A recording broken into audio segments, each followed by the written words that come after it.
Assalamualaikum warahmatullahi wabarakatuh.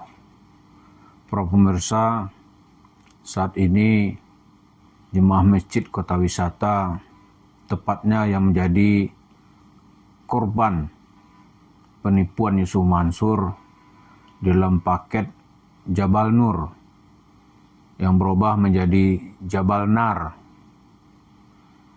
itu sedang berduka. Karena salah satu jemaahnya yaitu Pak Nur Khalik pada tanggal 12 Februari lalu telah menghembuskan nafasnya yang terakhir. Dia dipanggil oleh Allah setelah berjuang melawan sakit yang cukup lama. Lalu pada tanggal 13 Februari dimakamkan di tempat pemakaman kaum muslimin.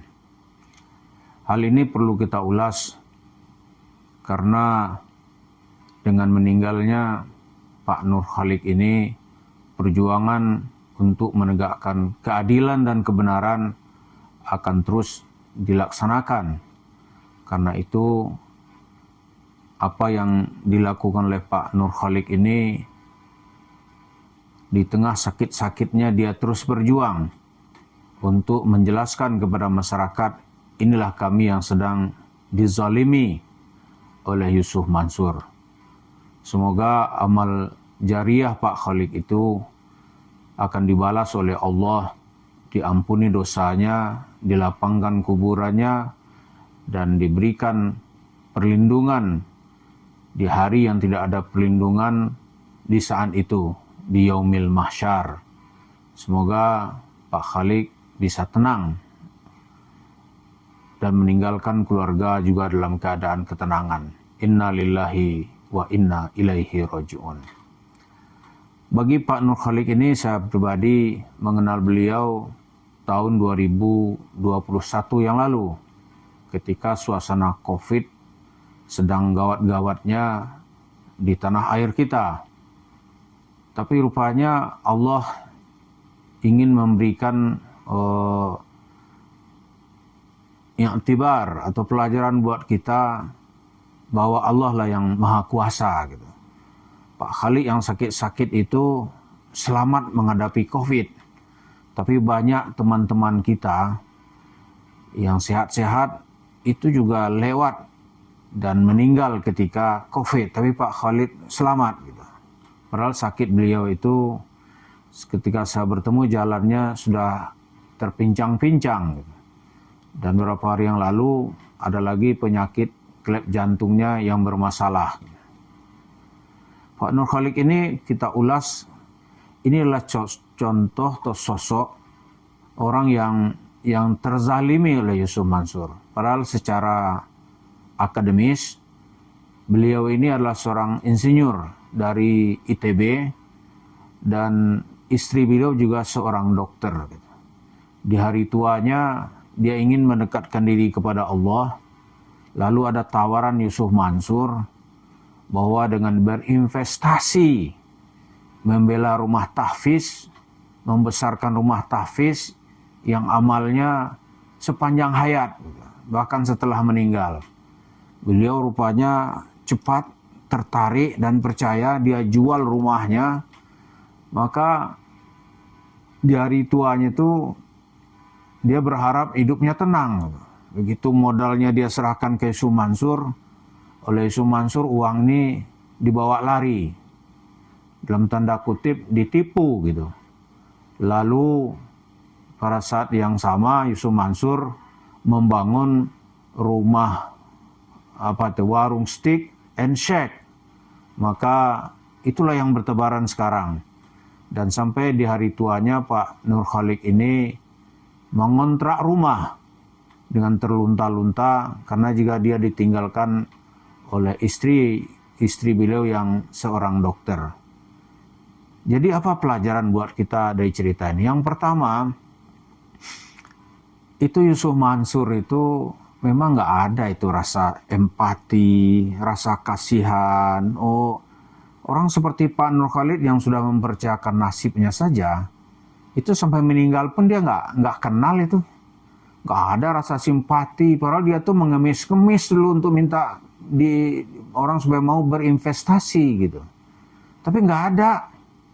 Mungkin dia pikir lo mati aja lo. Maka musuh lah dianggap nih, musuh gua yang nuntut duit nggak ada lagi gitu.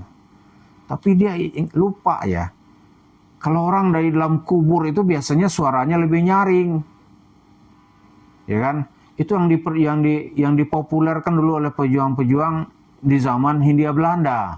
Dari dalam kubur, suara kami akan terdengar lebih nyaring. Benar kan?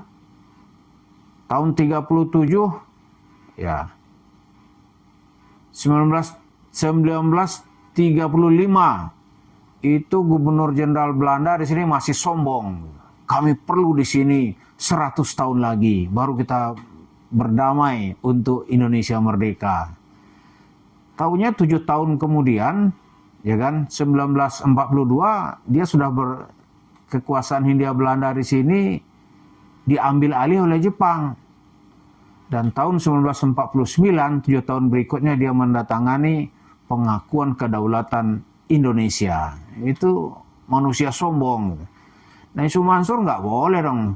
Tunggu aja Anda sombong-sombong dengan warung steak aneh ratusan. Nggak ada yang bisa menyentuh. Tunggu aja. Nanti ditarik Tuhan secara tiba-tiba. Fa'akhaznahum baghtatan. Kami tarik nanti secara tiba-tiba. Ratusan sekali rungkat. Di demo orang nggak datang lagi ke sana. Atau cara apalah gitu. Habis itu. Sekaya apapun Yusuf Mansur dia nggak bisa itu melewati Qarun gitu. Jadi jangan terlalu overconfident, jangan terlalu sombong. Nah, sekarang Pak Kholik dengan terpincang-pincang menuntut haknya kepada Anda, tapi Anda nggak peduli gitu. Sekarang dia sudah meninggal, maka di dalam kubur kakimu itu kalau kan kami tarik, dia tarik dari dalam kubur. Kemanapun nanti, kalau keyakinan orang Hindu dulu ya, ada arwah yang bergentayangan mencari terus gitu. Tapi kalau dalam Islam tentu kita nggak begitu. Dalam Islam itu orang-orang yang terzalimi itu terus-menerus akan mengejar dan membuntuti. Ada lagi yang kedua, selain Yusuf Mansur itu, ada teman-temannya yang juga mengecewakan gitu. Di antaranya ya seorang tokoh pesantren, ya kita sebut aja lah Buya Yahya di pesantren Bahjah, pesantren Al-Bahjat di Cirebon. Itu dulu jemaah masjid kota wisata ini itu sudah sewa mobil untuk datang, meminta bantuan atau mendengarkan keluh kesah.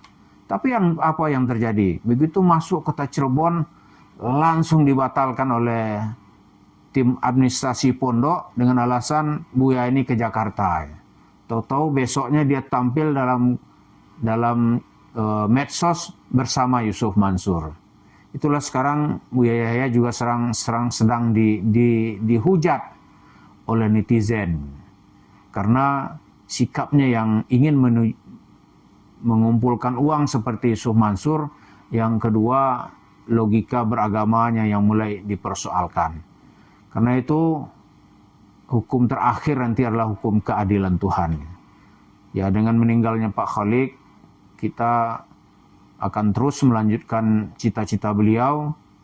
Kita akan terus memperjuangkan hak-hak orang-orang yang kena tipu atas nama agama, orang-orang yang kena tipu oleh manusia-manusia bersorban dan pengkhianat.